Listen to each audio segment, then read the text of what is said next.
Kisah ini berawal di 9.000 lingkaran neraka. Dengan total 900 tingkat, para iblis terlemah berada di tingkat pertama, sementara makhluk terkuat menghuni tingkat paling akhir. Disinilah perebutan gelar terkuat terus berlanjut. Sesosok iblis kuning raksasa yang murka melesat menuju sebuah pulau kecil, menantang iblis merah mungil di sana. Iblis merah itu langsung melesat menghindar. Pukulan si kuning menghancurkan pijakannya. Dia berbalik cepat memanfaatkan kabut debu yang tebal untuk menyelinap. Satu hantaman telak mendarat di wajahnya membuatnya pingsan seketika. Tanpa jeda serangan berikutnya dilancarkan. Pukulan dahsyat itu melempar si iblis kuning. Ia terbang menabrak pulau-pulau batu menghancurkannya jadi debu. Iblis merah itu melayang. Di udara menatap tirai debu yang pekat. Dari balik debu tanduk si kuning muncul. Sungguh mengecewakan ucapnya.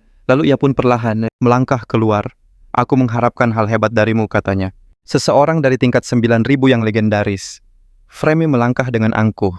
Ternyata pukulanmu hanya seperti gelitikan piu, ejeknya pada Puck yang melayang di udara. Puck menatapnya tajam. Kau hanya besar mulut, balasnya dingin. Perkataan itu menyulut amarah Frame. Siapa yang besar mulut itu? Teriaknya sambil melesat menyerang Puck. Tangannya terangkat siap menghantam. Ledakan kecil dari benturan mereka seketika membesar meluas dan melahap area di sekitarnya. Frame terlempar mundur dengan kecepatan tinggi. Puck langsung menyusulnya dan mengayunkan tinjunya. Hantaman itu mendarat tepat di perut Frame yang tak terlindungi, napasnya tercekat. Di bawah tatapan Puck, tubuhnya terlempar jauh menghancurkan setiap pulau yang ditabraknya. Dengan senyum yakin, Puck menyatukan kedua tangannya dan mengejarnya.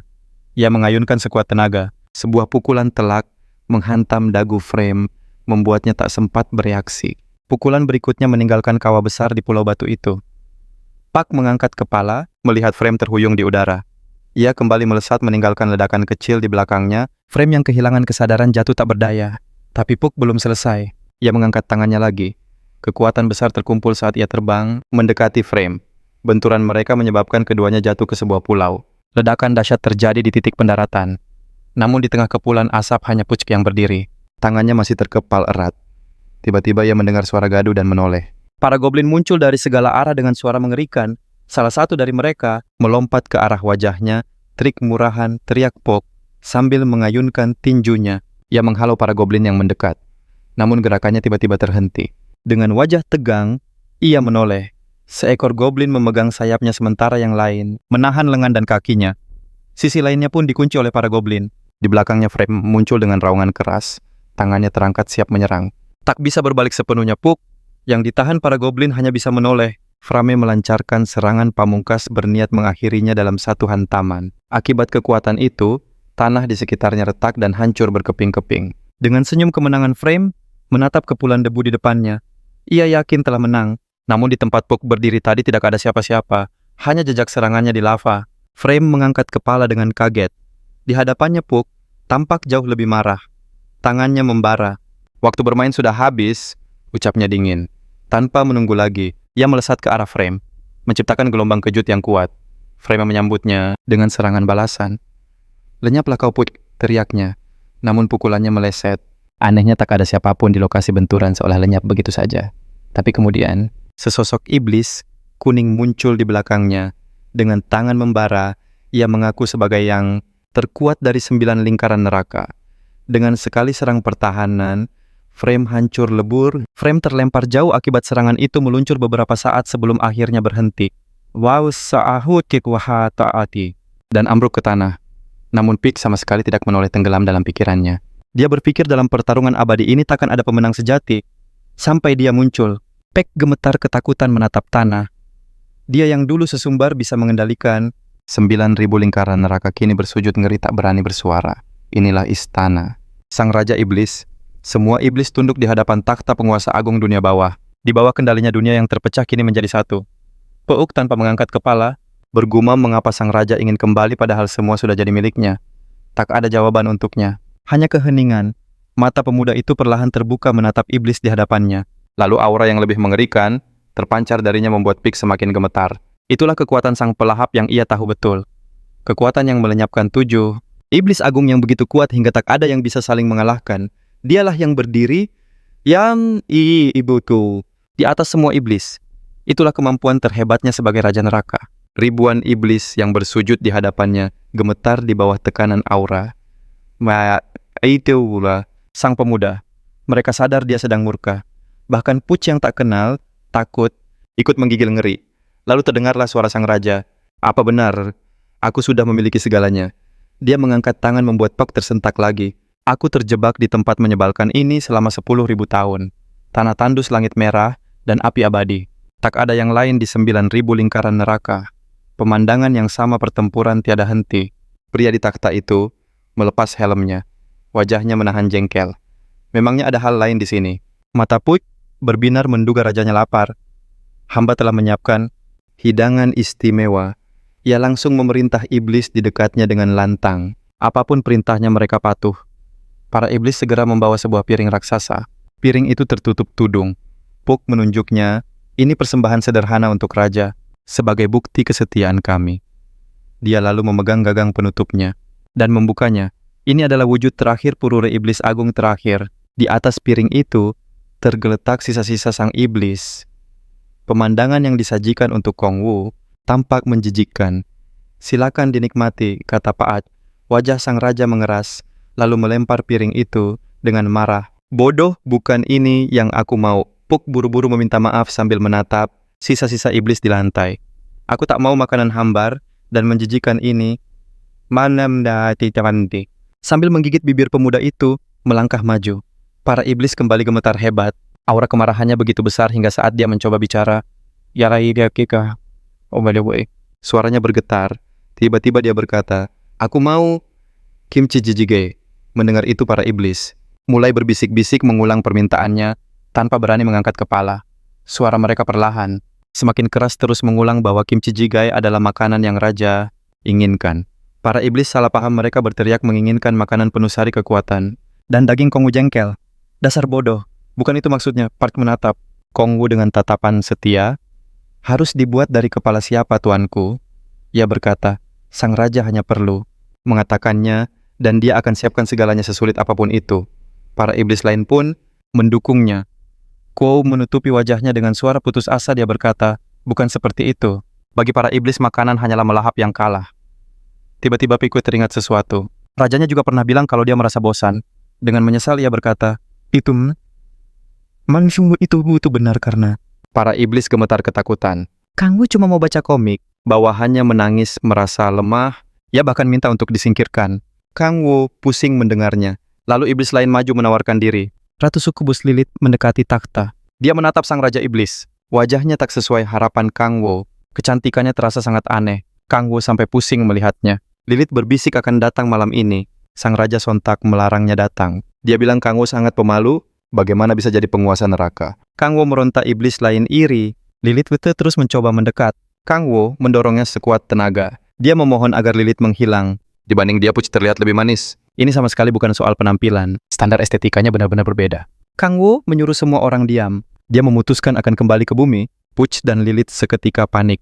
Tapi keputusan sang raja sudah bulat. Setelah 1000 tahun di neraka, persiapannya akhirnya selesai. Waktunya menerima kompensasi. Dia menyuruh Puch untuk bersiap. Puch ragu, namun sang raja memanggilnya. Auranya yang dahsyat mengancamnya. Puch langsung berlutut ketakutan. Siapkan senjata para iblis agung. Para iblis segera patuh pada perintahnya. Sebuah mantra kuno dirapalkan. Sebuah area bersinar sangat terang. Kang Wu berjalan tenang ke arah sana.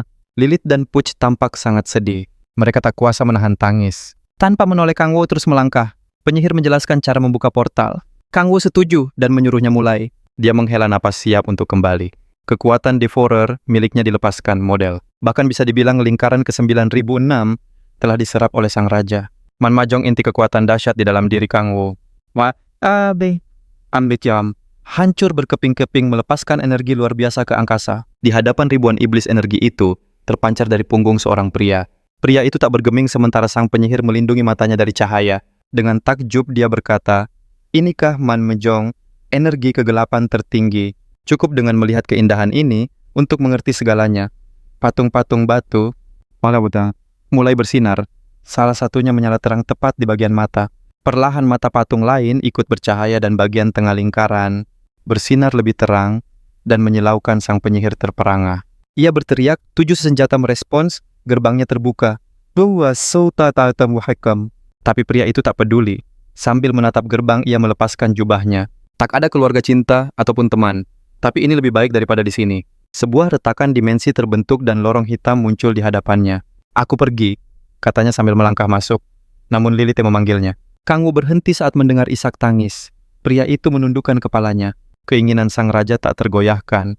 Air mata mengalir dari mata Lilith. Apa engkau benar-benar akan meninggalkanku? Tanyanya dengan suara bergetar. Pria itu tak menjawab. Jangan menangis, katanya, kau terlihat mengerikan. Mungkin dia salah paham. Tentakelnya bergetar menatap dengan tatapan cinta. Kata-kata yang begitu lembut. Bisiknya merasa hatinya hancur karena cinta. Tiba-tiba salah satu tentakel di dekat jantungnya meletus. Kang Wu yang menoleh di saat yang salah menatap ngeri dan jijik. Melihat Lilith mendekat tanpa ragu, Kang Wu melesat masuk ke dalam portal. Aku akan mengikutimu, teriak Lilith saat mengejarnya. Saat Kang Wu menjauh, teriakan itu meredup. Perasaan aneh menyelimutinya. Sambil tersenyum, ia berbalik dan mengacungkan jari tengahnya pada Lilith. 10.001 tahun di neraka. Tak ada masa lalu, tak ada harapan. Ia mendekati inti hanya fokus untuk bisa kembali ke bumi. Ingatan itu terpatrik kuat di benaknya. Kang Wu mendarat di samping inti. Dengan senyum gembira ia berkata, akhirnya aku kembali ke bumi. Namun tiba-tiba inti itu mengeluarkan suara aneh. Akses ke inti gagal. Seketika laser merah menyelimuti area itu. Sistem pertahanan diaktifkan. Terkurung dalam kubah merah, Kang Wu terkejut. Apa yang terjadi? Rentetan panel merah muncul di hadapannya memberinya peringatan. Terdeteksi bahaya. Kekuatanmu terlalu besar. Lalu muncul peringatan lain. Semua mekanisme perlindungan diaktifkan. Sistem memulai ulang. Suara aneh terdengar dari mana-mana membuat Kang Wu meringis. Kubah merah melepaskan energi tak dikenal yang langsung menghantam Kang Wu. Rasa sakit tak terduga menembus seluruh tubuhnya hingga ia berteriak. Gagal menghilangkan ancaman, pembatasan kekuatan dimulai. Dia menggetakkan gigi menahan sakit saat mencoba mengepalkan tangannya. Kesadarannya mulai memudar saat semua di sekelilingnya menjadi gelap. Mengumpulkan sisa tenaganya, Kang Wu perlahan membuka matanya. Ia melihat sekeliling bingung di mana dia berada. Sinar mentari dan pepohonan rimbun. Mungkinkah ini bumi? Kang Wu menarik napas dalam memaksakan diri untuk duduk. Rasa sakit yang hebat menjalari sekujur tubuhnya. Ia harus segera memeriksa kondisinya. Tiba-tiba sebuah jendela status muncul menampilkan informasi yang sedang diunduh. Saat ia hendak memeriksa tubuhnya, panel biru muncul di depan matanya yang terkejut. Jendela itu menampilkan semua informasi tentang status dan kemampuannya. Tabel statusnya sama persis seperti sebelum ia pergi ke neraka. Wajah Kang Wu menegang. Ia tak mengerti kenapa kekuatannya disegel. Tiba-tiba suara mengerikan terdengar. Saat menoleh ia langsung tegang. Ternyata itu adalah segerombolan goblin hijau kecil. Monster setinggi dada dengan kulit hijau pucat dan gigi runcing. Tanpa buang waktu, gerombolan monster menjijikan itu menyerbunya sambil berteriak. Tapi setahu Kang Wu, makhluk seperti ini tak pernah ada di bumi. Kang Wu mengumpulkan energi di tangannya. Ia harus segera membereskan mereka. Tapi ia terkejut, energi gelap di tangannya terasa sangat lemah. Dikeroyok oleh para monster, ia tak punya banyak waktu. Ia tak sempat berpikir, kalau begitu aku akan gunakan yang lain. Sesaat kemudian, para monster tumbang oleh belati hitam Kang Wu. Itulah kekuatan pedang iblis. Tatapan Kang Wu tetap tenang saat melihat para monster. Amarah mulai membara. Jiwa predator dalam dirinya bangkit. Salah satu goblin mengangkat tangan untuk menyerang. Namun dengan satu tebasan, cepat goblin itu langsung tewas. Sistem memberitahu, goblin berhasil dikalahkan. 16 poin pengalaman didapat dan ia naik ke level 4. Setelah menghabisi para goblin, ia kembali berpikir, makhluk apa ini? Kang Wu yakin levelnya memang naik 3 tingkat. Bukan hanya sekadar angka. Ia bisa merasakan dengan jelas tubuhnya telah menjadi lebih kuat. Ia menatap para goblin yang terkapar. Sekarang ia harus mencari tahu di mana dia. Apakah ini bumi? Kang Wu mengulurkan tangan ke arah mayat para goblin. Ia mengaktifkan kekuatan pemakan. Aura gelap dari tangannya menyelimuti mayat-mayat itu. Dengan ini, ia seharusnya bisa menemukan sesuatu. Tapi informasi tentang tempat ini yang sangat ia inginkan tidak ada di sana. Tiba-tiba notifikasi muncul. Energi gelapnya naik 1 level. Wajahnya cemas. Ia mengumpat dalam hati, jika energi neraka ada di sini, berarti ini bukan bumi. Ia memegangi kepalanya putus asa. Alasannya menjadi yang terkuat di neraka adalah agar bisa kembali ke bumi. Saat ia tenggelam dalam pikirannya, sebuah teriakan keras menyadarkannya. Wajah pemuda itu kembali bersinar. Ia segera menoleh ke arah suara itu. Itu bukan suara monster atau iblis. Kang Wu yakin itu adalah teriakan manusia. Tubuh Kang Wu gemetar. Teriakan itu seolah memberinya kekuatan. Ia mengaktifkan kekuatan akselerasi jurus milik iblis Valard. Ia melesat ke arah suara itu. Selama ribuan tahun ia hanya melihat monster. Makhluk dengan banyak lengan dan kaki. Seperti apa wujud orang ini, baginya itu tak penting. Selama punya 2 mata dan 1 mulut tanpa tentakel, Kang Wu melesat secepat panah, kecepatan yang luar biasa bagi manusia. Tapi baginya kecepatan ini terasa sangat berat. Semoga dia tak punya tentakel, pikirnya. Ia terus fokus memusatkan energi pada kakinya sambil berlari. Keluar dari hutan lebat, sebuah lahan kosong terbentang di hadapannya. Di sana belasan goblin mengepung seorang gadis yang menjerit ketakutan. Di tengah kerumunan monster itu, berdiri seorang gadis. 2 mata hidung dan mulut. Dia manusia, dia terkejut ternyata di hadapannya bukan monster tentakel. Tak ada tentakel menjijikan atau sayap kelelawar, bukan juga monster berjubah.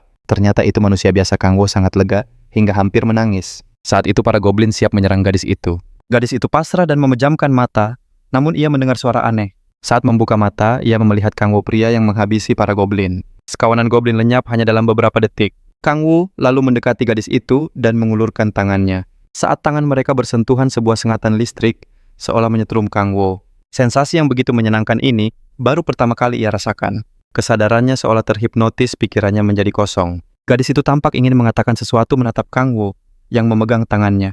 Ia tak berontak, hanya mengangguk tanda terima kasih dan memperkenalkan diri. Namanya Han Sola, tapi Kang Wo sama sekali tak bereaksi. Melihat Kang Wo gemetar, Sola mencoba bertanya, namun belum sempat ia selesai bicara.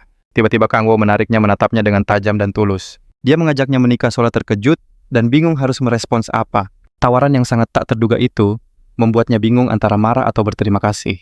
Akhirnya Kang Wo tersadar. Ia cepat-cepat melepas tangannya dan meminta maaf.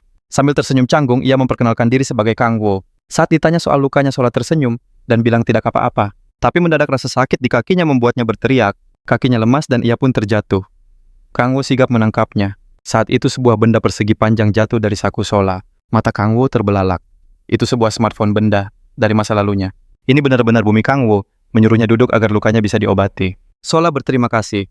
Kang Wo tersenyum dan berkata tak perlu berterima kasih. Bisa berkomunikasi adalah bukti mereka ada di bumi. Kang Wo merobek bajunya untuk membalut luka gadis itu. Ia teringat dulu ia melarang para iblis memakai bahasa mereka agar ia tak lupa bahasa Korea. Kang Wo sangat bersyukur akhirnya bisa bicara bahasa Korea lagi dengan seseorang. Setelah dibalut, Kang Wo bilang, lukanya akan membaik. Sola kembali berterima kasih. Meski masih waspada, Sola menghargai kebaikannya. Kang Wo hanya tersenyum. Ia mengambil ponsel Sola dan mengembalikannya. Namun perhatiannya terpaku pada angka di layar ponsel itu. 2023. Ternyata dia kembali ke masa depan hanya 5 tahun setelah ia pergi. Waktunya tidak salah. Hanya 5 tahun telah berlalu. Tapi Kang Wo tak mengerti apa yang terjadi pada bumi dalam 5 tahun. Kang Wo menoleh pada Sola dan menyarankannya untuk istirahat. Pikirannya kalut. Ia pun memutuskan bertanya pada Sola. Kang Wo bertanya apa yang Sola lakukan di tempat ini. Sola menjawab bahwa ia terpaksa berburu sendirian. Ia mengaku masih pemula yang nekat memasuki gerbang level I. Mata Kang Wo berbinar. Kata gerbang dan pemain memberinya petunjuk.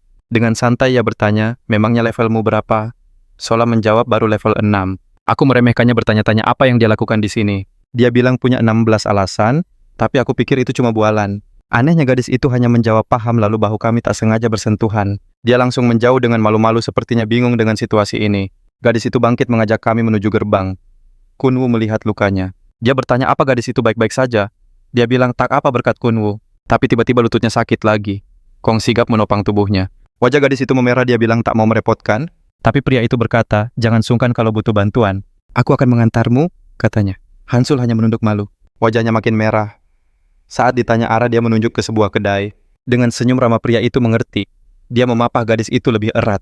Sambil berjalan dia berpikir sejauh ini semua berjalan sesuai rencana. Gadis itu tak curiga sedikit pun. Misi selanjutnya adalah berbaur. Mereka berhenti dengan takjub. Hansol berkata, kita sudah sampai. Gerbang pohon itu tingginya 30 meter, jauh lebih besar dari gerbang hitam. Ukurannya berkali-kali lipat lebih megah. Kung Wu jadi berpikir, jika gadis ini datang dari sini, berarti hutan goblin bukan bagian dari bumi. Dia tak mengerti cara kerja gerbang ini. Tiba-tiba gadis itu memanggilnya. Dia bilang sudah merasa baikan. Kung Wu pun melepaskan tangannya. Mereka melintasi gerbang, tubuh mereka meluncur dengan mudah di terowongan. Saat membuka mata dia terkejut melihat pemandangan di depannya. Semua orang punya 2 mata, hidung dan mulut. Suasananya seperti pasar. Terdengar teriakan mencari anggota regu level I untuk berburu goblin. Ada yang kecewa karena tak ada tanker yang lain butuh seorang pencuri. Kung Wu memandangi kerumunan orang di pintu masuk gerbang. Dadanya berdebar kencang. Dia kembali dikelilingi manusia. Tubuhnya sampai gemetar membuat si gadis bingung. Dia tak percaya ini nyata. Kini dia sadar. Dia telah kembali. Rasa cemasnya perlahan sirna. Perasaan itu digantikan oleh kelegaan dan kebahagiaan luar biasa. Tiba-tiba kakinya sakit lagi. Aneo dengan hati-hati memanggil pria itu. Dia mendekat dan bertanya dengan ragu apa dia punya waktu luang. Dia ingin mengajaknya makan malam. Kunwu terkejut, wajahnya memerah. Katanya itu sebagai ucapan terima kasih. Jantung Kongwu berdebar kencang. Pikirannya melayang, matanya berbinar menatap gadis itu. Dia bilang tak sopan menolak, jadi dia menerima ajakannya. Tapi tiba-tiba, dua pria dari gerbang menghampiri dan menyuruh mereka menunggu. Mereka meminta untuk melihat kartu identitas player. Hansul menunjukkannya. Penjaga itu menatap tak percaya, lalu gilirannya meminta kartu identitas Kongwu. Raut wajah Kongwu langsung menegang. Dia bilang akan menunjukkannya. Dengan ekspresi serius dia merogoh saku sambil mengaktifkan kekuatannya. Kekuatan ilusi pikiran penjaga itu akan dialihkan seketika. Inilah kekuatan iblis Antalion. Dia menunjukkan jarinya pada si penjaga. Seketika tatapan penjaga itu menjadi kosong. Dia menatap dan mengangguk pelan. Penjaga itu berkata identitasnya terkonfirmasi. Pemeriksaan selesai dalam sedetik. Kang Wu menahan napas, tak peduli pada tatapan aneh si inspektur. Ia mengajak Hansol pergi, dan mereka pun berjalan menuju rumah gadis itu. Tak lama mereka tiba di sebuah gedung tua yang disebut Hansol sebagai rumahnya. Bukan hanya bangunannya, suasana sekitar pun terasa sangat lawas. Gadis itu berkata tak ada lift, jadi mereka harus sedikit berolahraga. Kang Wu tersenyum, baginya itu bukan masalah. Ia justru menikmati aroma khas bangunan itu. Tangga yang sempit, pegangan yang dingin, serta jendela yang berdebu. Tapi Kang Wu tak peduli, ia menikmati setiap sensasi yang dirasakannya. Matanya kembali berbinar terlebih, karena Hansol ada di sini bersamanya. Masa depan yang cerah seakan menantinya. Ia membayangkan hidup bahagia bersama gadis itu. Namun Hansol tak menggubrisnya, dan menyapa ibunya yang membuka pintu. Seketika pikiran Kang Wu kembali jernih. Mengapa wajah wanita itu terlihat begitu putus asa? Bukankah ini hanya undangan makan malam? Seorang wanita parubaya menghampiri mereka memegang pundak Hansol dengan cemas. Ia bertanya apakah putrinya baik-baik saja, dan sudah menemukan pasangan yang cocok. Hansol tampak ragu-ragu, lalu pandangannya beralih ke Kang Wu. Dengan cepat ia berkata, "Ini Kang Wu, dia penyelamatku. Ia ingin berterima kasih." Kang Wu menunduk memberi salam, tapi wanita itu langsung menggenggam tangannya. Sambil menunduk, ia terus berterima kasih karena Kang Wu telah menolong Chol. Ia bingung harus membalas budinya bagaimana. Kang Wu hanya tertawa canggung. Ia bilang semua baik-baik saja dan disambut hangat untuk masuk. Sang ibu mempersilakannya masuk walau rumah mereka sangat sederhana. Ia berjanji akan memasakkan sesuatu yang lezat. Kang Wu tersenyum berterima kasih. Meski sedikit kecewa, tak makan berdua, tapi ini jauh lebih baik dari neraka. Ia tak punya alasan mengeluh. Saat masuk, sang ibu meminta bantuan. Ia meminta Hansol membantunya di dapur. Hansol setuju setelah berganti pakaian. Gadis itu lalu melirik ponsel dan bertanya pada ibunya soal sebuah pesan. Sang ibu mengingatkan agar jangan lupa menghubunginya jika ada kesempatan. Hansol pun meminta maaf. Tiba-tiba Kang Wu teringat soal ponsel. Dia butuh informasi tentang bumi saat ini. Dengan ragu ia memanggil Hansol. Dengan tenang ia bertanya bolehkah meminjam ponselnya karena miliknya hilang. Hansol langsung setuju dan memberikan ponselnya pada Kang Wu. Gadis itu menyuruhnya santai saja. Kang Wu menerima ponsel itu dan berterima kasih. Ia menatap benda itu dengan takjub. Menyentuh layarnya adalah sensasi yang dirindukan. Perasaan yang sama seperti 10 tahun yang lalu. Kang Wu meletakkan mantelnya. Ia duduk mengingatkan diri sendiri untuk tidak teralihkan dari tujuannya. Ia harus mencari tahu banyak hal. Ia pikir baru 5 tahun berlalu sejak ia ke neraka. Dia membuka browser memulai pencarian dari berita tahun 2018. Sebuah artikel menarik perhatiannya. 22 Februari 2018 bumi berubah total. Monster tak dikenal muncul dari gerbang misterius. Senjata api tak ada gunanya. Ratusan ribu prajurit gugur. Amerika pun mengusulkan pembentukan sebuah koalisi. Koalisi global untuk situasi darurat dan Korea Selatan menjadi negara ke-9. Lalu muncullah para player pertama yang terlihat di Amerika. Jumlah mereka terus bertambah di seluruh dunia, menimbulkan sebuah pertanyaan. Apakah mereka harapan baru bagi umat manusia? Kang Wu mengerutkan kening saat membacanya. Dia menemukan artikel mengejutkan bertanggal 22 Februari 2018. Itulah hari saat gerbang muncul dan hari di mana dia terlempar ke neraka. Ternyata dia hanya terseret ke salah satu dari banyak gerbang itu. Kang Wu mencari info tentang gerbangnya tapi tak ada penjelasan detail. Semua hanya spekulasi. Dia memutuskan untuk memikirkannya nanti. Tiba-tiba sebuah panggilan memberitahu bahwa makan siang telah siap. Saat akan berterima kasih, langkahnya terhenti. Mata pria itu terbelalak. Di atas meja ada sepanci besar, kimchi jijigae, yang aromanya memenuhi ruangan. Kuah merahnya mendidih dengan potongan daging yang begitu menggoda. Kang Wu terhipnotis. Dia menatap panci itu, atau lebih tepatnya isinya. Mengabaikan ucapan selamat makan, tangannya gemetar saat meraih sendok. Dengan hati-hati dia menyendok kuah dan sepotong tahu dari pinggir. Sang ibu mengajak putrinya makan, tapi perhatian gadis itu teralih. Suara pria itu bergetar saat menyebut nama hidangan itu bersuku kata. Suara pria itu bergetar saat menyebut nama hidangan itu bersuku kata. Satu suapan lalu suapan berikutnya dengan sangat cepat. Pria muda itu melahap hidangan di hadapannya dengan begitu rakus. Hansul dan ibunya hanya bisa terpana melihat lahapnya pria itu. Pikirannya melayang kembali ke neraka 10.000 tahun yang lalu. Untuk bertahan dia harus menerima energi kegelapan. Meski menjadi mirip iblis, nafsu makan manusianya tetap ada. Tak ada makanan di sana yang bisa memuaskannya. Dia terus melahap para iblis demi bertahan hidup. Hanya satu hal yang membuatnya kuat, keinginan untuk kembali ke bumi. Air matanya jatuh melahap makanan dengan kedua pipi penuh.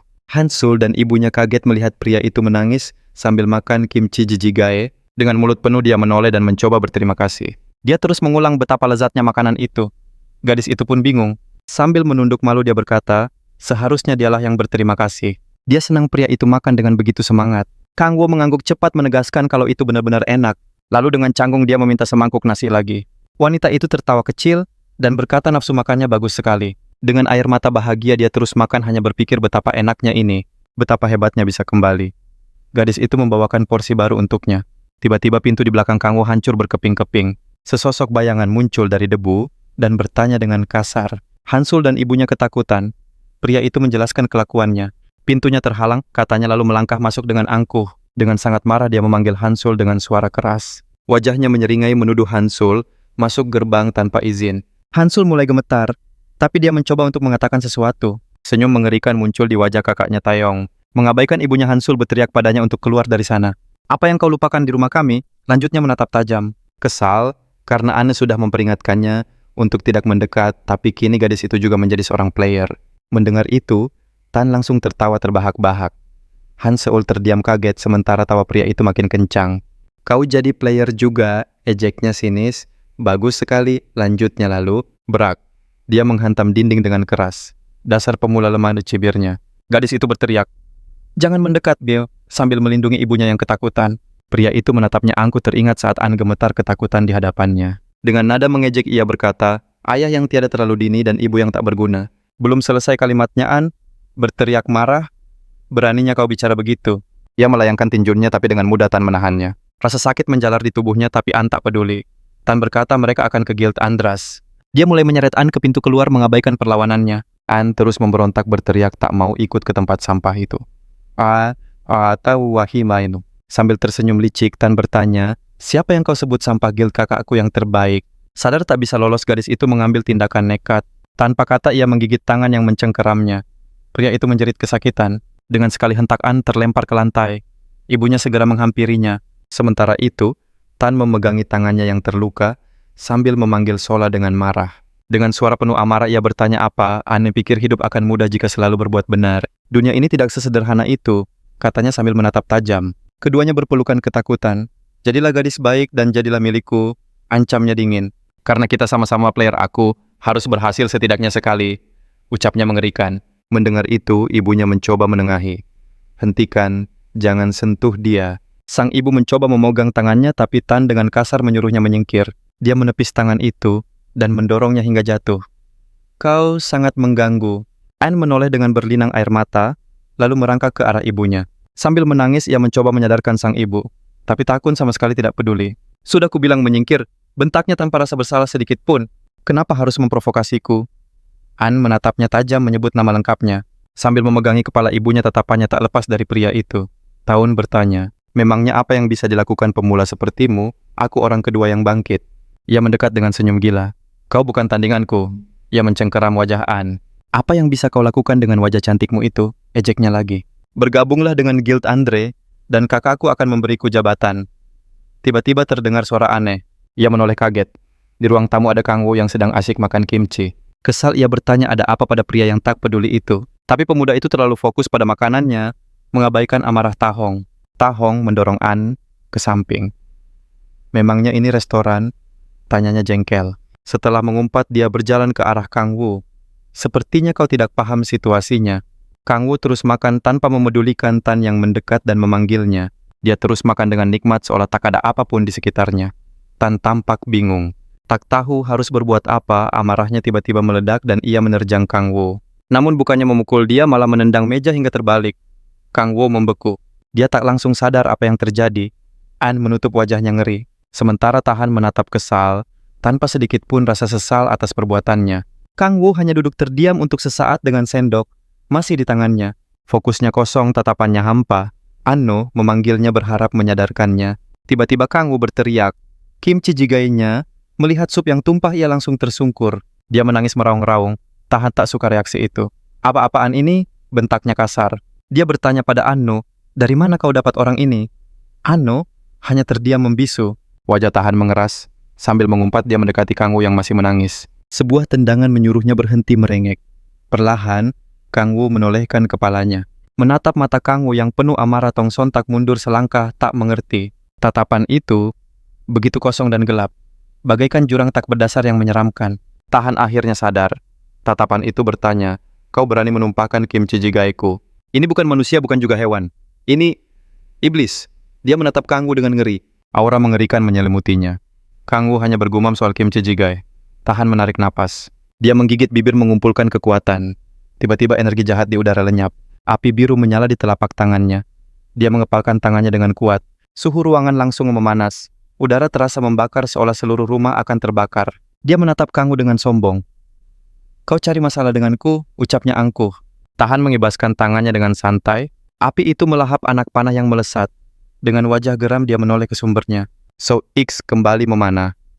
Kangwu lari, teriaknya. Tapi matanya terbelalak kaget. Kangwu dengan gerakan kilat melesat ke samping dan menghindar. Sebuah bilah hitam muncul dari tangannya. Dia mengayunkannya untuk menyerang. Anu hanya bisa terpana melihat kejadian itu. Tahan fokus pada bilah hitam. Maju untuk menyerang, tapi Kangwu lebih cepat. Pukulannya telak mengenai ulu hati. Tahan mengumpat kasar. Tidak secepat itu, serunya menahan sakit. Kangwu kembali mengayunkan pedangnya dari kiri. Tapi kali ini, sebuah lutut menghantam perutnya, nafas Tahan tercekat. Serangan pedang tadi, hanyalah tipuan Tahan, mencoba bangkit menahan rasa sakit yang luar biasa. Dia bangkit kembali, sambil mengumpat. Tahan berbalik menyerang, tapi Kangwu menghindar dengan gesit. Sebuah tendangan telak mendarat di punggung Tahan. Mengabaikan cairan merah dari hidungnya, dia berpikir, dia tidak sekuat itu. Dia maju menangkap kaki Kangwu. Tangannya yang lain siap memukul, tapi Kangwu lebih cepat. Sebuah tendangan kilat mendarat di wajah Tahan. Kangwu menarik kakinya dan mendarat. Tahan menatapnya kesal, wajahnya lebam. Kangwu kembali mengayunkan bilah hitamnya. Tahan lagi-lagi terpancing. Dengan umpatan keras api biru berkobar di tangannya. Kangwu menghindar. Batam aja. Dan sebuah tendangan kembali menghantamnya, nafasnya lagi-lagi tercekat. Tipuan lagi Kangwu tak berhenti. Satu pukulan lagi membuatnya tersungkur. Tahan terkapar di lantai. Dia tak berani menatap Kangwu yang diselimuti aura aneh. Siapa sebenarnya orang ini? Tiba-tiba wajahnya dibanting ke lantai. Kangwu menginjaknya. Kangwu menekan kepala Tahan. Tubuhnya bergetar. Usahanya untuk bangkit sia-sia. Ini belum berakhir, rintihnya. Tapi Kangwu menusuk tangannya. Jeritan kesakitan menggema. Kangwu berjongkok di depannya. Perlahan dia mencabut bilahnya. Kau harus membayar, bisiknya dingin. Untuk kimchi jjigae itu.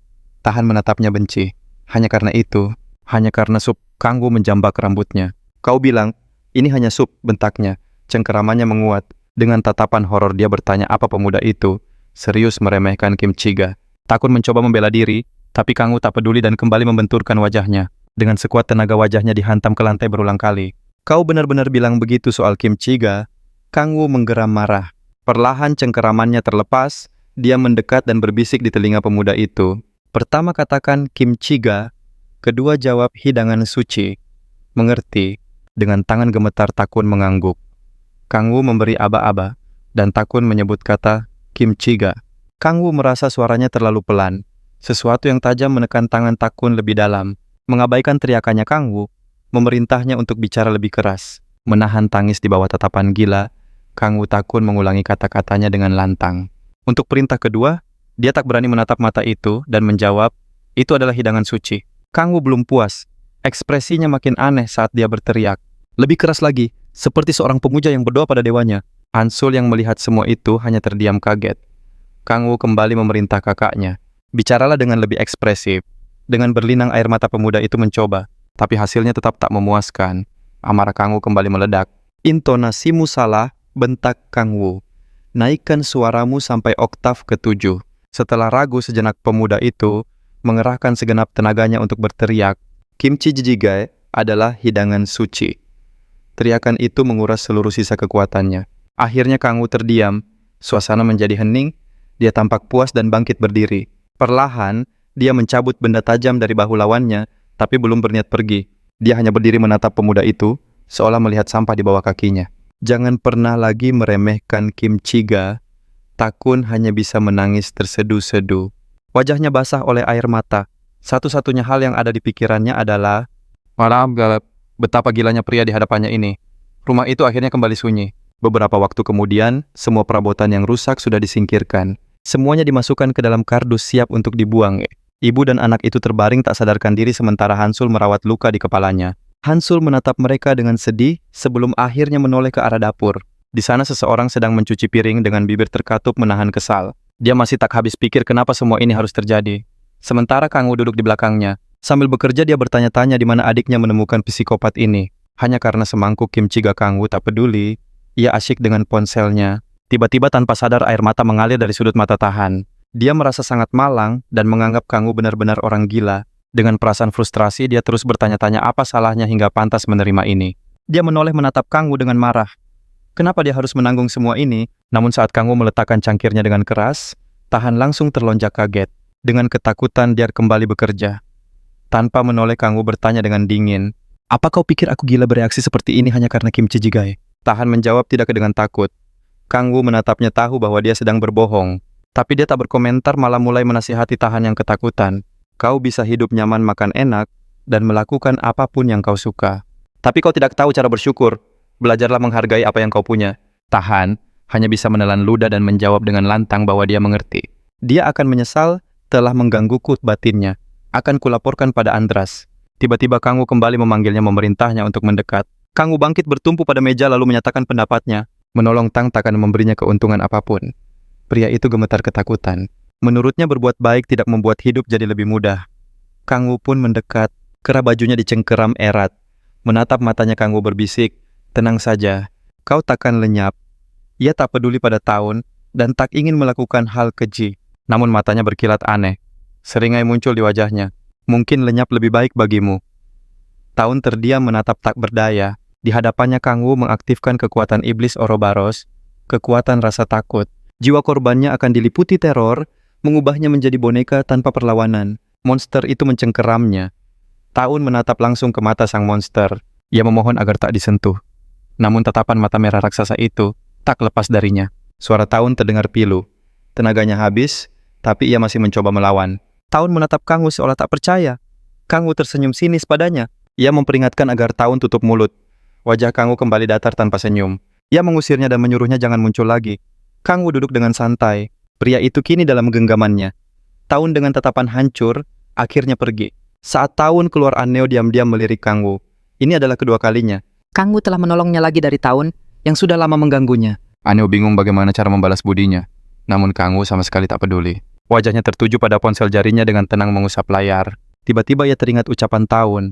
Yang membuatnya terusik adalah sebutan itu. Sebutan, pengemis. Ia sadar dirinya butuh uang. Ia harus mencari pekerjaan. Kangwoo mulai mencari info dengan lebih giat. Mengabaikan gadis yang memandangnya penuh kagum. Tiba-tiba matanya menangkap sesuatu. Sesuatu yang menarik. Sebuah artikel tentang batu sihir dari dalam tubuh monster. Batu itu adalah sumber energi. Semakin gelap warnanya semakin mahal harganya. Kangwoo menoleh dan memanggil nama gadis itu. Dengan senang ia langsung menjawab. Ia bertanya apa gadis itu punya batu sihir. Tentu saja jawabnya sambil mencari di tas. Ia mengeluarkan batu itu dan menyerahkannya. Katanya itu adalah batu sihir tingkat E. Batu yang didapat dari tempat berburu goblin. Kangwoo teringat artikel di internet. Semakin gelap batunya berarti semakin tinggi level pemiliknya. Sambil memegang batu itu, ia menutup mata mencoba membaca informasi di dalamnya. Namun aneh ia tak merasakan sihir kegelapan. Ia membuka mata, pasti ada sesuatu. Ada energi lain di dalam batu ini. Ia teringat saat menyerap energi para goblin. Meski tubuh goblin lemah mereka punya energi kegelapan, seharusnya batu ini juga begitu. Ia kira asal-usul goblin dan batu sihir itu sama-sama memiliki sihir kegelapan. Tapi dugaannya salah. Batu ini punya energi yang berbeda, bukan sihir kegelapan, melainkan sihir biasa. Energi yang aneh. Kangwoo bingung dari mana asalnya. Ia baru saja memakai kekuatan penyerapannya. Ia tak menyangka para monster punya energi kegelapan. Dulu ia tak peduli dari mana asalnya. Tapi sekarang semua terlambat. Merasa itu tak penting lagi. Ia mengembalikan batu itu pada si gadis sambil tersenyum. Kini hal terpenting baginya adalah cara menghasilkan uang. Dengan menjual barang-barang ini, ia teringat kejadian kemarin dan tahu apa yang harus dilakukan. Ia bertanya pada Hansul tentang asosiasi player terdekat. Hansul bilang markasnya di stasiun. Ia juga ingin pergi bersama. Ternyata bisnis keluarganya sedang sulit. Sambil memegang batu di tangannya, ia sadar kemampuannya kurang. Semua ini berkat Kang Wu. Kang Wu merasa itu bukan apa-apa. Mbak dia bukan apa-apa. Hansul ingin membantu orang sepertinya. Ia ingin belajar dari dasar. Kang Wu mendoakan yang terbaik. Saat menunggunya, Kang Wu termenung. Setelah 1000 tahun bertemu iblis, kini ia belum bisa menolong siapapun. Ia harus memulihkan kekuatannya dulu. Di neraka ia hanyalah yang terlemah. Untuk bertahan, ia menjadi lebih licik. Kebiasaan lama itu masih membekas. Tiba-tiba Hansul muncul di belakangnya. Hansul bertanya soal kartu identitas. Kang Wu menatap kartu barunya. Inilah kartu identitas barunya. Mereka membuat KTP di kantor distrik. Petugas bertanya apa ada masalah. Kang Wu tersenyum canggung. Ia menatap kartu itu dengan sedih. Tak ada yang melaporkan kepergiannya. 5 tahun ia menghilang dari bumi. Tak ada yang tahu penderitaannya. Suara Hansul membuyarkan lamunannya. Hansul menyuruhnya melihat ke jendela. Kang Wu menoleh dan terpana. Pemandangan kota yang sangat berbeda. Hansul suka pemandangan dari sini. Kang Wu setuju sambil menyimpan KTP-nya. Mulai sekarang semua akan berbeda. Setelah 1000 tahun hidup menderita, pengumuman mengabarkan mereka telah tiba. Pintu keluar ada di sebelah kiri. Hansul langsung menunjuk jalan. Kang Wu menatap ke arah yang ditunjuk. Pusat dukungan player di hadapannya. Bangunan itu luar biasa besar. Ia takjub dengan kemegahannya. Hansul mengeluarkan sesuatu hadiah spesial untuknya. Ternyata itu adalah ponsel lama milik gadis itu. Dia berjanji akan menghubunginya nanti. Kang Wu merasa gadis itu seperti malaikat. Setelah selesai, Hansul pamit menuju kelasnya. Kang Wu juga akan ke kelas dan berjanji akan menelponnya. Dengan sedikit malu, gadis itu mengajaknya makan malam bersama. Kang Wu setuju dengan gembira, menyuruhnya hati-hati di jalan. Saat memasuki gedung departemen, ia merasakan atmosfer yang serius. Dia melihat sekeliling, menyadari betapa pentingnya para player sekarang. Tentu saja mereka dianggap sebagai pahlawan penyelamat. Pandangannya tertuju pada mesin identifikasi untuk mengambil kupon. Ia berpikir dengan alat ini dia bisa mendapatkan tiket yang dibutuhkan. Setelah memasukkan kartunya, proses pengenalan pun dimulai. Beberapa detik kemudian, mesin mengumumkan prosesnya telah selesai. Identitasnya terkonfirmasi di peringkat 18 dan tiket pun keluar. Kang Wu menatap kupon di mesin dengan terkejut. Mesin menyuruhnya mengambil tiket untuk menuju ruang tes. Sebuah cahaya muncul. Kang Wu pun mengambil tiket dan bergegas. Di depan ruang tes, beberapa pria tampak sangat bersemangat. Mereka asik membahas skill dan impian masa depan mereka. Kang Wu tak menghiraukan percakapan mereka dan duduk menyendiri. Mereka membicarakan player hebat seperti Baek Kangan dan Chaung-gu. Kabarnya mereka sudah mencapai level S sejak awal-awal. Sambil memainkan ponselnya, Kang Wu akhirnya menyimak pembicaraan mereka. Dia sadar level skill spesial sangatlah penting. Salah satu dari mereka berkata, tak mungkin bisa dibandingkan dengan para legenda. Mencapai level C saja sudah bisa diundang ke guild besar. Tapi bagi mereka hal itu hanyalah sebuah mimpi yang jauh. 5 guild besar, Kim Jae-hun Chi Yeonju Baek, Kangan Chen On-woo, dan Sonari. Para player terkuat telah mendirikan guild mereka sendiri. Setelah kekuatannya pulih, hanya masalah waktu sebelum ia bertemu mereka. Semakin kuat dirimu, semakin banyak pula musuh yang muncul. Yang terpenting sekarang adalah memulihkan kekuatannya secepat mungkin. Dengan membuka jendela status, dia bisa memeriksa skill spesialnya. Di atas level S ada level SS. Seberapa kuatkah itu? Kang Wu tak bisa membayangkannya, tapi tak ada yang menandingi kekuatannya. Sebuah panggilan terdengar memberitahunya untuk masuk ke dalam. Di dalam ruang tes, suasana begitu ramai dan tegang. Dia diarahkan menuju sebuah meja dengan sebuah lensa putih bersih. Para player terlihat sangat cemas saat meletakkan tangan di atasnya. Wanita penguji menyuruhnya meletakkan tangannya di atas bola itu. Bola itu akan menyerap kekuatannya dan berubah warna sesuai levelnya. Semakin tinggi level, semakin gelap warnanya. Kang Wu ragu tak ingin menonjol. Tanpa ragu lagi, ia meletakkan tangannya. Batu itu mulai bersinar lembut. Tiba-tiba cahaya putih yang sangat terang meledak dan menyilaukan matanya. Cahaya itu menyilaukan gadis itu hanya terdiam menatapnya. Saat meredup, ia menatap bola itu tanpa minat. Wanita itu berkata, kekuatannya hanya level F biasa. Batu itu nyaris tak berubah warna. Sesuatu tertulis di kertas. Pria itu membuka mata dengan kaget. Ia tak percaya dengan apa yang didengarnya. Wanita itu pun menjelaskan, aturan bagi player di bawah level D. Kang Wu tahu kekuatannya tersegel. Hasil ini jauh dari harapannya. Level F benar-benar payah. Wanita itu lanjut menjelaskan kartu player level E bisa bebas masuk gerbang level E. Untuk level lebih tinggi perlu surat, pernyataan dan izin dari seorang wali. Kang Wu masih berharap, mungkin kekuatannya terlalu besar, sampai batu itu tak bisa mengukurnya. Mendengar kata wali, ia terpikirkan Park yang pasti akan marah. Mengabaikan pikirannya, ia bertanya cara untuk menaikkan level. Gadis itu menjawab jika lulus pelatihan dasar, ia akan langsung mendapat level D. Level juga bisa dinaikkan dengan batu sihir. Pria itu langsung memilih cara kedua. Ia pun berdiri dan merasa paham. Gadis itu memintanya menunggu di konter selagi kartu player disiapkan. Ia baru akan menjelaskan cara mendaftar pelatihan dasar. Tapi Kang Wu memotongnya. Ia bilang itu tidak perlu, ia tak akan ikut pelatihan. Gadis itu terdiam mengira pria itu kesal karena levelnya rendah. Tapi tanpa latihan, ia takkan bertahan semenit pun. Gadis itu kembali bekerja. Player level F, sebaiknya jangan menjadi player. Tiba-tiba batu di meja mulai gelap. Dari putih ke abu-abu lalu menjadi abu-abu gelap. Pandangannya tertuju pada batu itu. Dia tak mengerti apa yang terjadi. Kenapa warnanya bisa berubah? Berubah secepat ini, dari seputih salju menjadi nyaris hitam. Mungkin batu itu rusak. Bagaimanapun dia kan hanya rank F. Tapi saat ia menyentuh batu itu, tiba-tiba muncul retakan. Wanita itu menatap pecahan batu dengan putus asa. Kemampuan sehitam ini, terakhir kali Bekong Onong yang level S saja, hanya berwarna abu-abu gelap. Tapi ini bukan abu-abu gelap, melainkan hitam pekat. Ini belum pernah terjadi. Banyak orang berkumpul di gerbang level I dekat Seoul. Di tengah keramaian seseorang terus bertanya, apa mereka butuh pencuri. Tapi ia selalu ditolak. Kong Wu yang mendengar itu, jadi sedikit penasaran. Kenapa dengan para pencuri? Sepertinya semua orang punya urutan rekrutmen. Tapi ia tak peduli. Dia akan berburu sendirian tak menghiraukan sekitar. Kong Wu menunjukkan kartu player yang baru diterimanya kepada petugas. Petugas memeriksa levelnya, lalu mengizinkannya masuk. Rencana pertama Kong Wu adalah pergi ke hutan dan berburu monster. Setelah melewati gerbang, ia merasa sedikit mual. Ia benar-benar tak suka cara berpindah ini. Setelah tubuhnya kembali normal, ia berkata akan mulai mencari monster. Sebuah punggung besar muncul di belakangnya. Pria itu menoleh ke sumber suara. Ia melihat perisai yang dipakai seorang pemuda, dan tampaknya itu timnya. Pemuda itu sangat tinggi dan tubuhnya terdiri dari kubus. Kun Wu mengira itu beruang. Ternyata bukan, itu memang manusia. Tapi terlihat seperti hewan buas. Pria itu menatapnya dengan tajam seolah sedang menilai sesuatu. Saat ditanya apa dia akan berburu sendiri, pria itu menjawab jujur. Jika menaikkan peringkatnya itu mungkin. Tiba-tiba teman parti pria besar itu mendekat. Mereka bilang sudah siap tapi terkejut saat dia menolak dan terus berbicara dengan pemuda itu. Terlihat jelas kalau dia punya kuasa di parti itu. Semua langsung terdiam. Sementara itu dia berkata, sepertinya pemuda itu belum menyelesaikan pelatihannya. Jika begitu lebih baik jangan berburu sendirian. Dia menawarkan untuk bergabung dengannya. Dia mengajak pemuda itu ikut bersama mereka. Sontak seluruh timnya kaget. Mereka protes kenapa dia mengambil keputusan sendiri. Pemuda itu takkan ada gunanya. Pria besar itu berbalik dan berteriak dia sedang menyelamatkan nyawa seseorang. Dia bisa menyelamatkan nyawa, tapi jika mereka tak peduli, mereka takkan dapat batu sihir. Kang Wu berpikir, pria besar ini orang baik, tapi dia tetap harus menolak. Dia menolaknya dan bilang tak mau ikut party. Tapi pria besar itu tak mendengarkan. Merasa sudah setuju, dia menjabat tangannya dan memperkenalkan diri sebagai Kun. Taizu lalu dengan ramah menanyakan namanya. Pemuda itu menjawab namanya Kong Wu. Setelah berterima kasih, dia mencoba menolak lagi tapi gagal. Dia malah ditertawakan oleh Kikai. Dia bilang Kong Wu bisa memanggilnya santai saja. Ternyata usianya baru 24 tahun. Pemuda itu menatapnya kaget. Tentu saja mendengar itu dari pria besar yang tampak berumur 30 tahun pasti dikira bohong. Sambil tersenyum dia menunjukkan KTP-nya. Kang Wu tertawa dan menggelengkan kepala.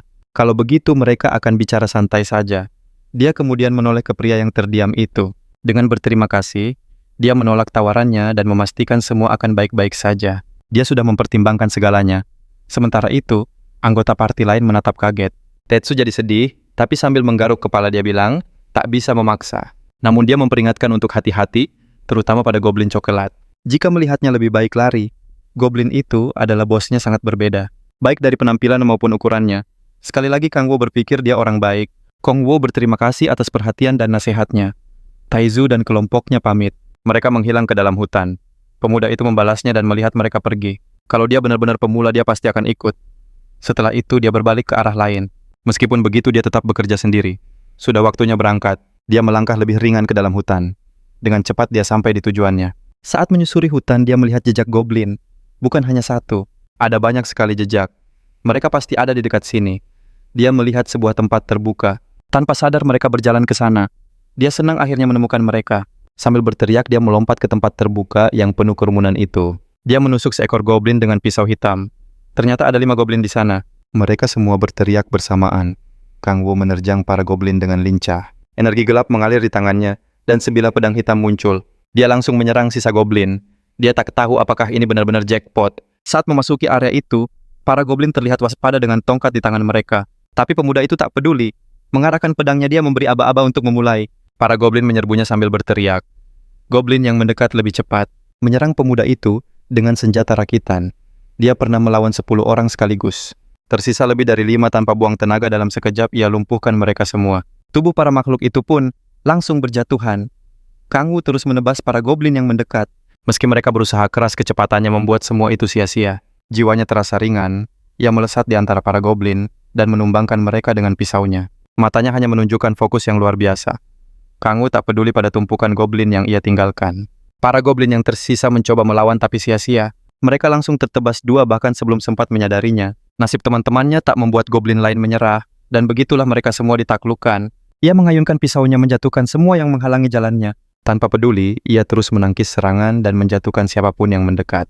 Perlahan tatapannya menjadi semakin tajam. Setelah semua itu, ternyata masih banyak yang tersisa. Tapi kini mereka tidak lagi berniat bertarung, hanya berdiri gemetar ketakutan. Cairan goblin menetes di pisaunya, tapi Kang Wu sama sekali tidak peduli. Melihat jumlah mereka, Kang Wu malah tersenyum. Kalau begini, katanya, akhirnya aku bisa makan sepuasnya. Ia pun menyiapkan pisaunya bersiap menyerang lagi. Sesaat kemudian ia menyarungkan pisaunya.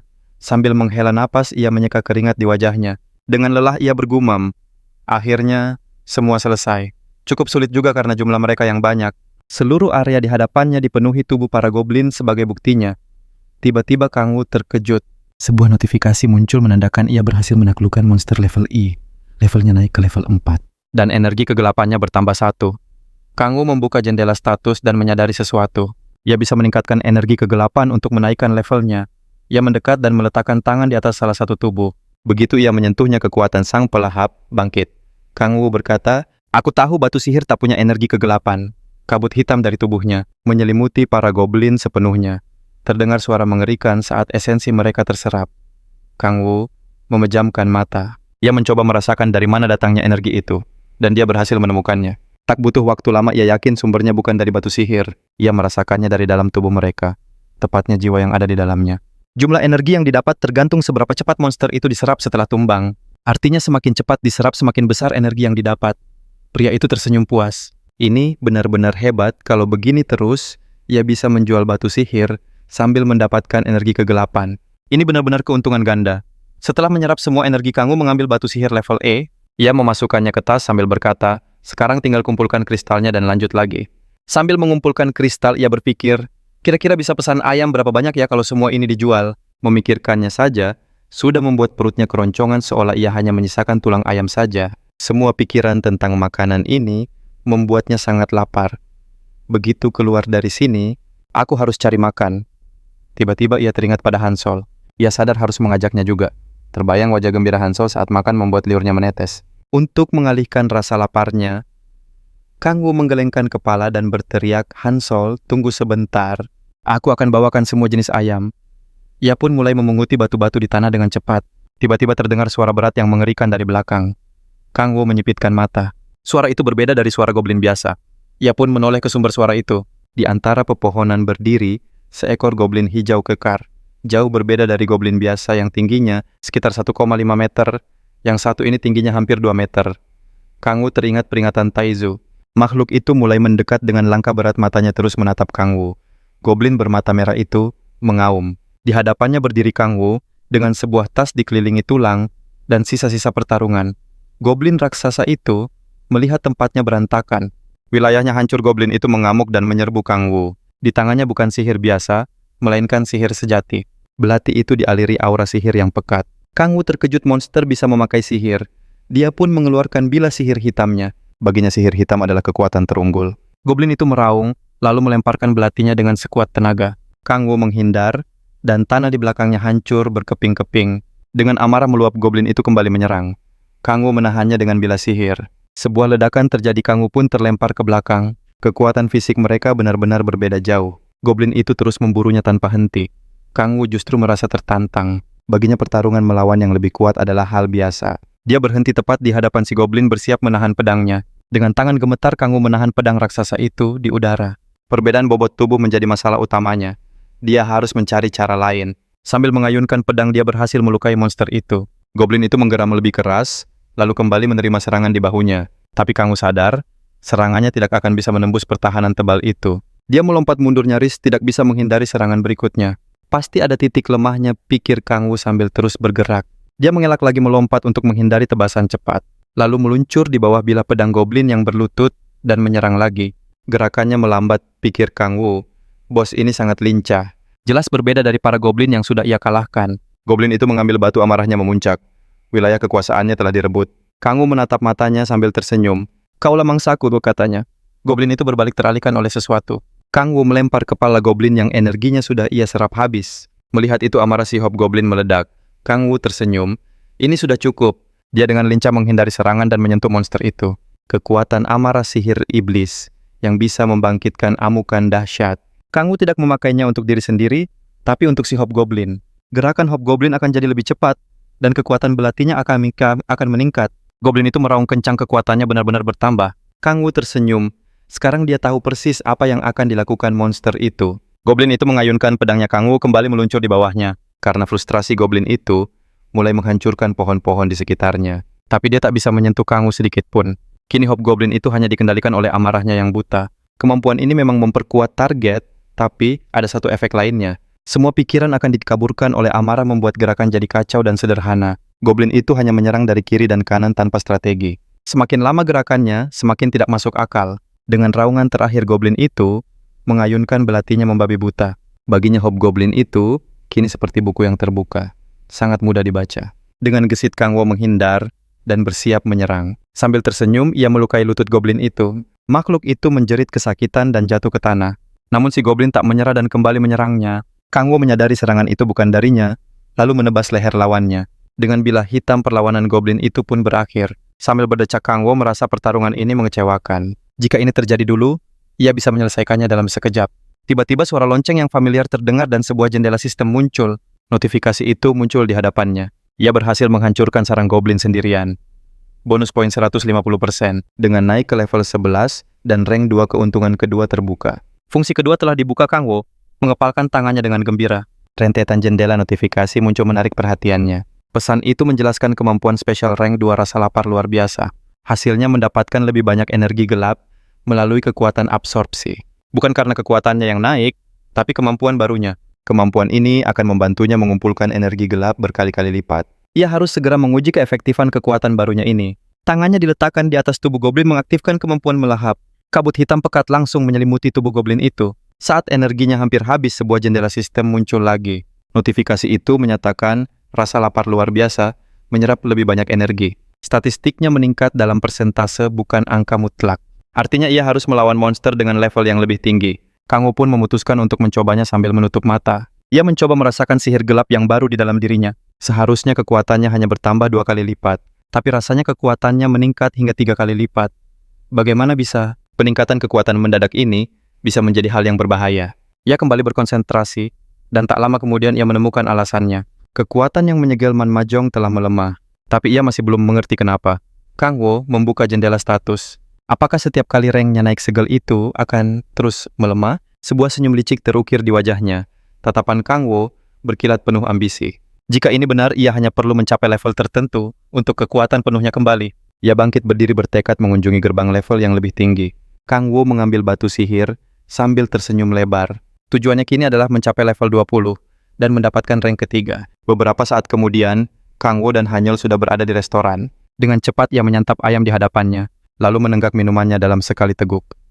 Sangat lezat, ucapnya. Hanyul bertanya, apa benar-benar seenak itu? Kang Wu mengangguk sambil tersenyum. Ini yang terbaik. Hanyul menatap Kang Wu yang makan dengan lahap, lalu bertanya dengan nada penasaran. Apa pendapatnya lebih baik dari kimchi buatannya? Pria itu bimbang. Kimchi jjigae ayam. Pilihan yang sulit. Setelah ragu, Kang Wu pun menjawab, baginya kimchi jjigae tetap yang terbaik. Hansul tertawa mengira itu hanya sebuah candaan. Namun gadis itu malah memberikan ayamnya pada Kang Wu. Kang Wu menerima traktiran berharga itu dengan senang hati. Pipi Hansul memerah, lalu ia mulai bertanya. Pertanyaan soal keluarga membuat Kang Wu membeku seketika. Ia meneguk birnya dengan cepat, meletakkan gelasnya dengan keras. Dia mengaku tak punya teman keluarga ataupun rumah. Hansul cemas. Lalu di mana kau akan tidur malam ini? Sambil mengambil garpunya, Kang Wu menjawab dengan singkat. Di suatu tempat, katanya tak acuh pada raut cemas Hansul. Ia yakin semuanya akan baik-baik saja. Mendengar itu, Hansul menawarinya untuk tinggal bersama. Kang Wu terperangah. Ia tak percaya dengan tawaran mendadak itu. Tentu saja boleh, jawab Hansul sambil memberinya garpu baru. Ia merasa Kang Wu sudah sangat membantu mereka. Akhirnya Kang Wu menerima tawarannya dengan tulus. Hansul tak bisa menyembunyikan rasa penasarannya pada pria itu. Tiba-tiba seakan teringat sesuatu, Kang Wu mengeluarkan sebuah amplop dan meletakkannya di hadapan Hansul. Isinya 3 juta won. Hansul menatapnya dengan kaget. Kang Wu menyarankan agar uang itu dianggap sebagai pembayaran sewa, namun Hansul langsung menolaknya. Ia tak bisa menerimanya karena Kang Wu sudah sangat menolong. Hansul merasa berutang budi, jadi ia tak mungkin mengambil uangnya. Tapi Kang Wu memaksa tahu kalau mereka hidup sederhana. Anggap saja ini untuk makanan lezat setiap hari. Ia mendorong amplop itu ke arah Hansul. Akhirnya dengan mata berkaca-kaca Hansul menerima amplop itu. Ia tak henti berterima kasih pada pria di depannya. Tadinya ia sangat khawatir tentang keadaan bulan ini. Uang dari Kang Wu bagaikan hujan di tengah kemarau. Sambil tersenyum, Hansul berjanji akan memasak kimchi jjigae yang lebih enak. Mendengar kata kimchi jjigae, mata Kang Wu langsung berbinar. Baginya Hansul benar-benar seorang malaikat. Terbayang olehnya sebuah taman bunga yang penuh warna. Di sana Hansul tersenyum dengan sayap putih sambil membawa kimchi jjigae. Lamunannya buyar, ia teringat sesuatu dan bertanya soal gerbang level D. Hansul menjawab ada satu, tapi isinya adalah monster manusia kadal. Kang Wu berpikir, besok aku harus ke sana. Ia perlu menaikkan levelnya dan juga menambah penghasilan. Tak lama Hansul mengantarkannya ke sebuah kamar. Kamar itu dulunya milik kakaknya, tapi sekarang kosong. Terima kasih, Mbak, ujar Kang Wu. Aku akhirnya bisa tidur dengan tenang. Hansul tersenyum. Selamat malam. Lalu mematikan lampu. Ia tersenyum menunggu pintu tertutup. Saat ruangan menjadi gelap, ia meregangkan tubuh dan jatuh ke kasur empuk. Setelah sekian lama, akhirnya ia bisa bersantai. Suasana yang tenang membuatnya terlelap. Gerbang level D jauh lebih ramai dari gerbang level E. Setelah lulus pelatihan, para pemain langsung menerima sertifikat level D. Tapi bagi mereka yang baru naik peringkat ini, adalah tantangan berat. Karena tak punya skill, banyak yang hanya menjual item di depan gerbang. Di sana seorang pria berteriak mencari anggota party. Kang Wu meliriknya sekilas lalu berjalan ke arah berlawanan. Ia tak berminat dan langsung masuk melewati gerbang. Pemandangan di dalam sangat berbeda dari gerbang level E. Kang Wu melakukan pemanasan. Ia memutuskan bergerak tanpa suara. Ia mengaktifkan skill Power of Silence rekomendasi dari Hansul. Suara langkah kakinya lenyap. Ia pun mulai mencari monster. Sambil menjauh dari portal, ia mengingat pesan Hansul. Penglihatan mereka buruk, tapi pendengarannya sangat tajam. Sedikit saja suara sekawanan kadal akan muncul dari mana saja. Kang Wu melihat beberapa lizardmen tak jauh darinya. 3 ekor. Hansul juga bilang mereka takut api. Tim penyihir api adalah lawan terbaiknya. Kang Wu mendekat diam-diam mengaktifkan Hellfire milik Iblis Andras. Ia mengarahkan tangannya, para lizardmen menjerit kesakitan. Api kecil itu merambat dan langsung melahap seluruh tubuh mereka. Satu persatu mereka terbakar. Kang Wu terus mengamati kekuatan Hellfire. Api ini tak bisa dipadamkan dengan cara biasa, hanya dengan energi gelap. Karena yang terbakar adalah energi kehidupan, bukan tubuh fisik. Mereka jatuh ke tanah, seluruh kekuatan hidupnya terkuras habis. Tidak ada luka bakar di tubuh mereka. Monster ini masih bisa diserap. Tiba-tiba Kang Wu teringat Tan. Dia juga anggota Guild Andras. Guild level menengah dengan reputasi yang cukup mencurigakan. Nama itu cocok dengan kekuatan yang sedang ia gunakan. Tapi jika pria itu berani mengganggunya, ia tak akan segan-segan. Kang Wu melepaskan kekuatan Devour pada tubuh tak berdaya itu. Tiba-tiba suara aneh terdengar dari belakang. Di antara pepohonan, puluhan monster menatapnya marah. Salah satunya menggeram padanya. Dengan Hellfire, Kang Wu bisa mengatasi 3 atau 4 kadal sekaligus. Karena itu ia sengaja mengincar monster yang bergerombol. Geraman mereka sangat berisik. Sulit mengatasi jumlah sebanyak ini. Akhirnya ia kembali mengaktifkan Power of Silence. Perburuan ini terasa begitu mudah. Ia menggunakan teknik yang sama. Notifikasi muncul, levelnya naik 1. Semua berjalan sesuai rencana. Semakin tinggi level, semakin sulit untuk meningkatkannya. Kang Wu merasa perburuan ini masih kurang. Haruskah ia melakukan raid? Tiba-tiba seseorang memanggilnya. Kang Wu menoleh ke arah suara itu. Melihat seorang pemula, ia mengajaknya bergabung ke guild mereka untuk berburu bersama. Kang Wu pun bertanya dengan ragu guild macam apa itu. Di belakangnya berdiri seorang pria, berjerawat dan 4 rekannya. Anggota guild itu tersenyum mengaku dari Guild Andras. Sebuah kalung perak berkilau di lehernya, menjadi bukti identitasnya. Ia menatap mereka dingin lalu berbalik badan. Dengan acuh ia berkata tidak tertarik. Pria yang mengajaknya hanya bisa menatap dalam diam. Tiba-tiba ia berteriak kasar menyebut Kang Wu junior arogan yang belum tahu apa-apa. Gadis di sebelahnya bertanya cemas, menyarankan apa yang harus dilakukan. Bagaimana jika ketua guild tahu mereka melepaskannya begitu saja? Pria itu menjawab santai. Kalau begitu, ia hanya perlu memberinya pelajaran setimpal. Dengan nada sinis, ia bilang ini saatnya melepas stres. Sementara itu, Kang Wu masih sibuk berburu monster di alam liar. Membakar semua yang ia temui hingga mereka jatuh tak berdaya. Dengan kekuatan melahap perlahan, ia menyerap energi kehidupan para monster itu. Sambil menghela napas, ia berpikir semua monster di area ini sudah habis. Aman memang bagus, tapi ia butuh tantangan lebih panas untuk naik level lebih cepat. Saat Kang Wu sedang bingung, sebuah suara tiba-tiba terdengar dari belakang. Ia berbalik, suara itu tak asing lagi. Itu adalah si senior menyebalkan yang tempo hari. Dia bilang mereka hanya datang untuk melihat keadaannya berburu. Mereka semua menatap Kang Wu dengan senyum licik. Kang Wu hanya tersenyum tipis melihat kebohongan itu. Rupanya mereka suka sekali merendahkan orang lain. Dengan tenang Kang Wu menjawab, "Seperti yang kalian lihat perburuanku berjalan lancar." Ojun mendekat mengamati area sekitar Kang Wu.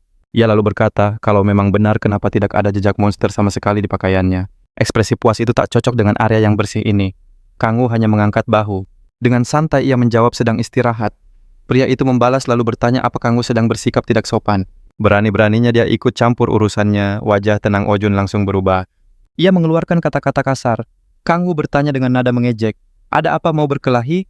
"Ah, maaf you with you kui." Seketika aura para anggota guild itu berubah, dan mereka menghunus senjata. Ojun memberi isyarat tangan menyuruh teman-temannya berhenti. Pria yang menghunus senjata mencoba protes. "Tenang saja," kata Ojun sinis. "Kita tetap akan memberi pelajaran pada junior lancang ini." Ia tak habis pikir, bagaimana si payah ini berani menggertak. Padahal kemampuannya paling hanya level B. Tapi tak perlu mengotori tangan. Ada cara yang lebih baik. Sebuah cara yang ditakuti semua pemula. Pria itu berkata, Kang Wu akan menyesali kepercayaan dirinya. Kang Wu menyeringai, "Aku tak sabar menantikannya." Melihat Kang Wu yang tak gentar Ojun mengeluarkan belatinya. Ia tersenyum puas menunjukkan gelang logam di pergelangan tangannya. "Mari kita lihat sejauh mana kau bisa bertahan." Anggota timnya tahu rencana Ojun. Mereka menonton dengan antusias. Pria itu bertanya apa.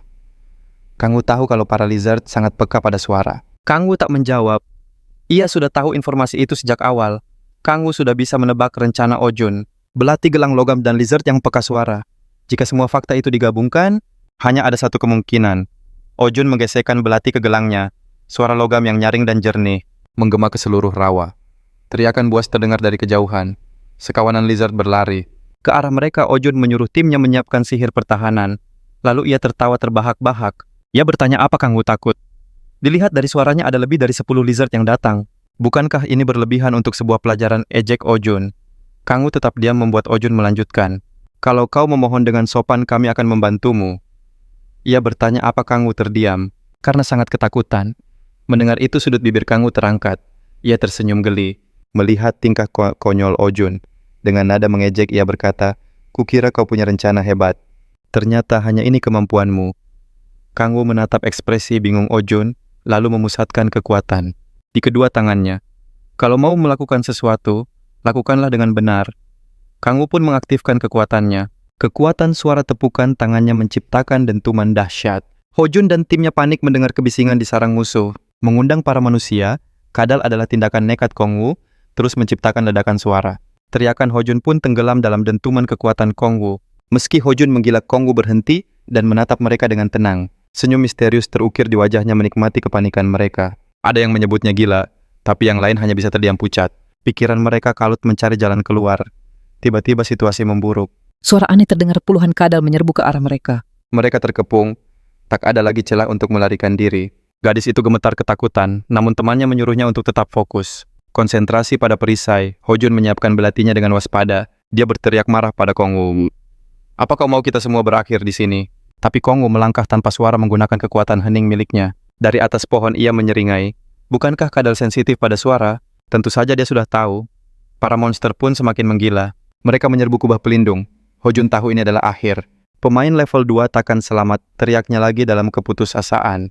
Dia terus memaki Kang Wu mempertanyakan kewarasannya. Kang Wu bersandar santai menatap Hojun dengan wajah puas. "Kenapa bicara soal akhir ini belum selesai?" Jawabnya misterius. Kekuatan hening diaktifkan lagi sementara monster muncul dari segala arah. Mereka menghujani kubah itu. Hojun gemetar hebat melihatnya. Hojun sadar Kang Wu bisa mengendalikan suara sepenuhnya dari bising menjadi hening. Kemampuan yang luar biasa. Harapan terakhir Hojun pun padam. Wajahnya menunjukkan keputusasaan murni saat monster terus berdatangan. Tapi bukan itu yang terburuk. Detik berikutnya dia berteriak histeris. Di mana perisainya?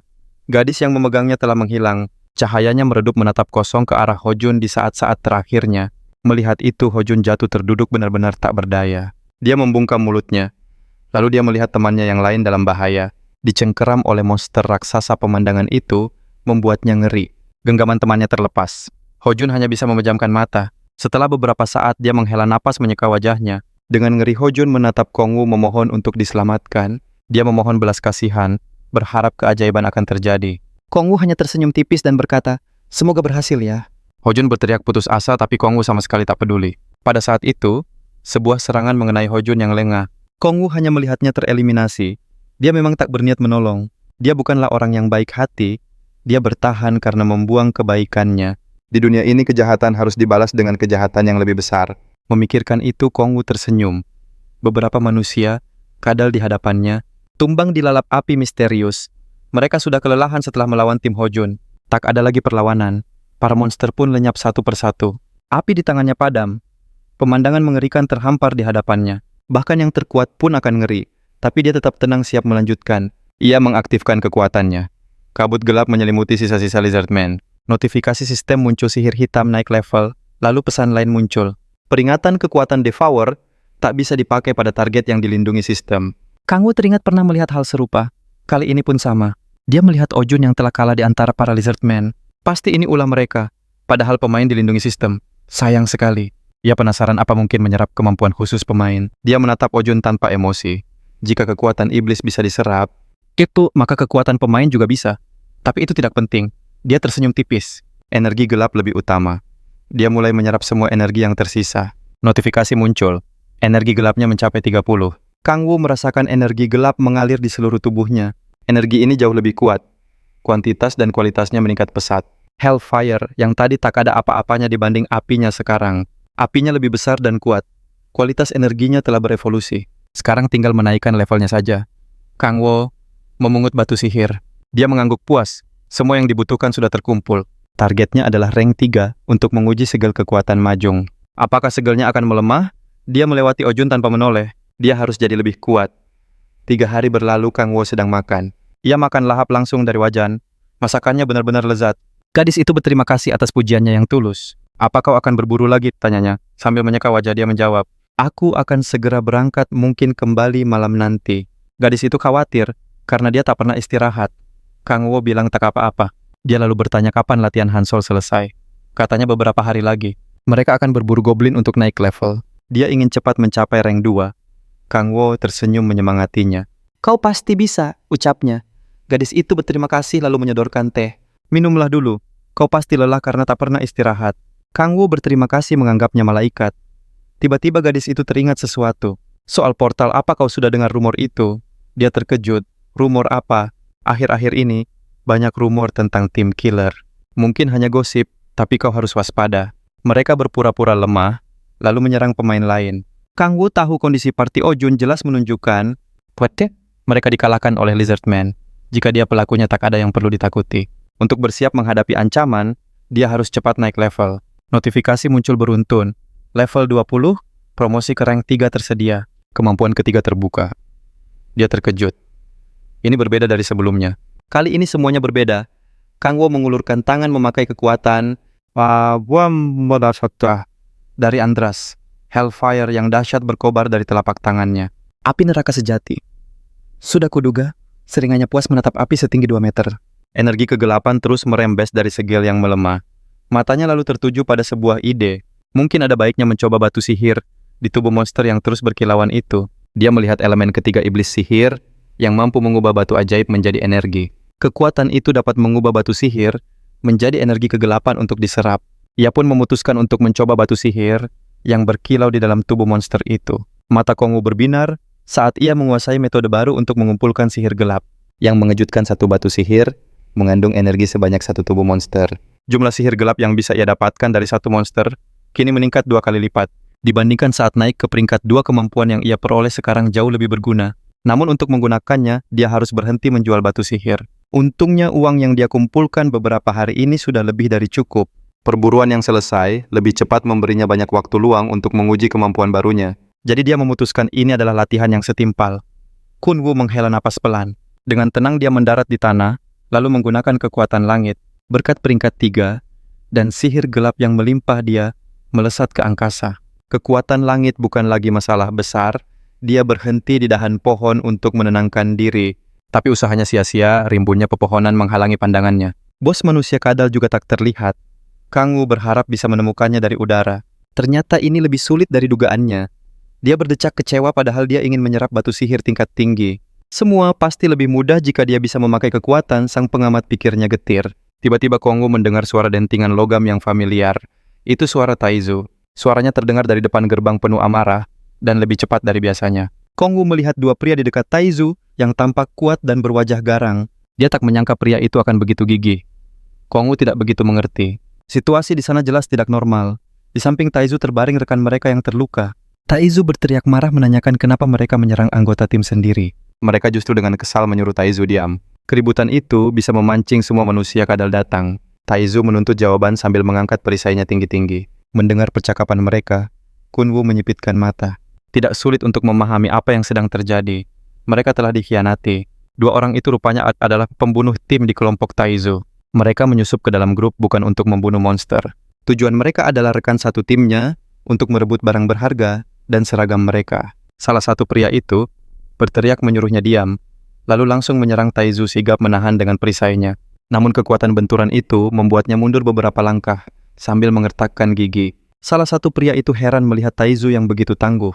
Kenapa dia begitu kuat padahal baru peringkat 2?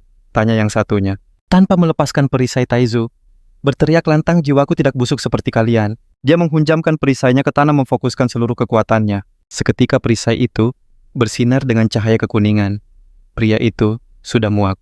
Mereka mulai mendekat. Kau mungkin punya kemampuan hebat, kata mereka. Tapi jika belum mencapai peringkat 3, kau takkan bisa mengalahkan kami.